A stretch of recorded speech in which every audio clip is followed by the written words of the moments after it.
Here's the week's top 5 box office hits in the U.S.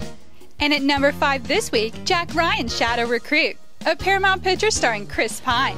It's about a plot to crash the U.S. economy, but also stars Kevin Costner and, yes, the same Chris Pine that was Captain Kirk in another Paramount product.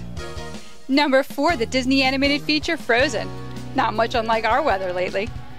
Number 3 is The Nut Job. This is an animated comedy about a self-serving squirrel who raids a nut house, only to spoil a human bank robbery plot. Good voiceover work from Will Arnett, Brendan Fraser, and Liam Neeson. Number 2, the Universal true story hit, Lone Survivor. A high-action, super realistic storyline about 4 Navy SEALs. And the top movie this week, another hit flick from Universal. The comedy Ride Along stars Ice Cube and Kevin Hart. The storyline follows a security guard doing a ride-along with a real Atlanta cop, all in the name of love. Took in over $21 million last weekend alone on the silver screen.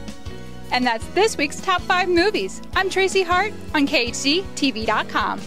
See the trailers for these movies now showing on your all-hit hotspot, KHZTV.com.